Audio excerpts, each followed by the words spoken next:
In the year 1816, something weird happened. Summer showed up, and then it kind of disappeared.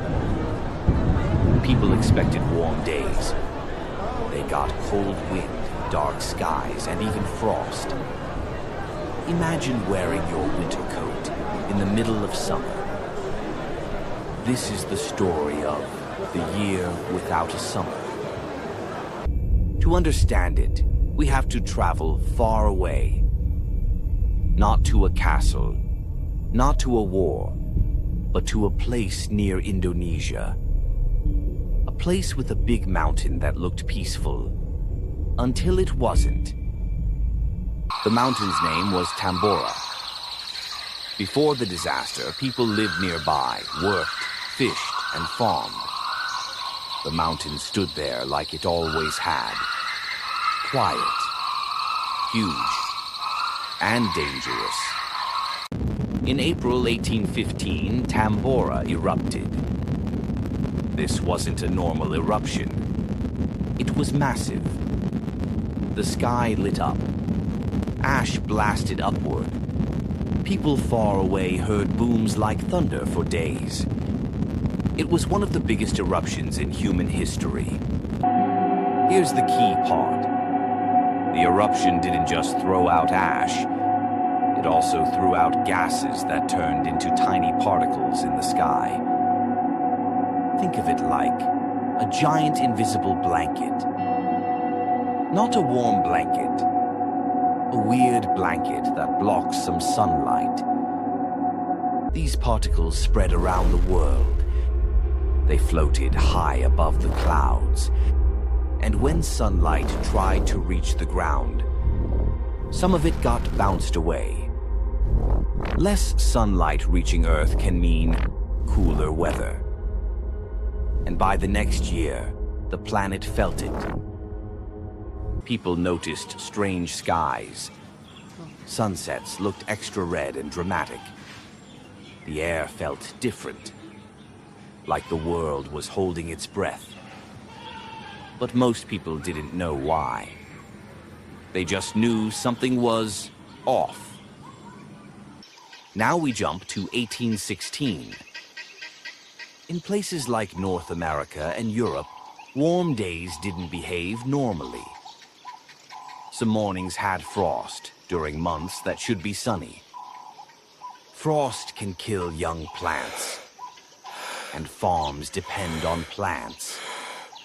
No plants means no food. Fields struggled. Rain came at the wrong times. Cold came at the wrong times. Crops failed in many areas. That meant less grain, less corn, less everything. And when food becomes rare, people get scared. Markets changed. Normally, markets are loud and full of food. But in hard times, tables look emptier. Prices go up.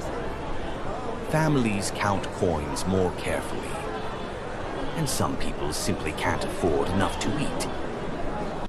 This is the part people don't always talk about. Weather can feel like just weather.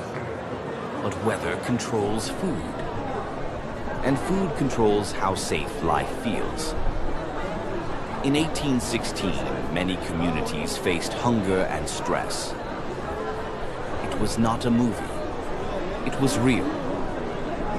Some families decided they had to move. If the land wouldn't grow food, they searched for new land.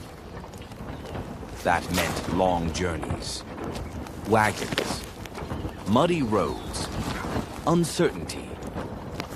Imagine leaving your home because the season stopped working.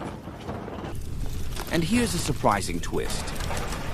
In Switzerland, near Lake Geneva, the weather was so stormy and cold that a group of people spent more time indoors telling scary stories.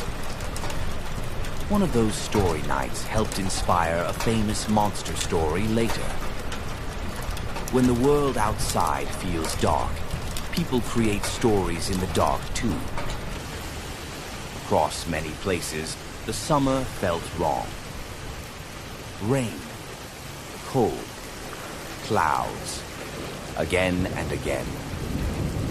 Not everywhere was the same, but enough places were hit that it became a global problem. One volcano affected people on the other side of the planet.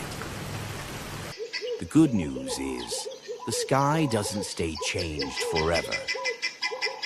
Over time, the particles slowly fell out of the atmosphere. Sunlight returned.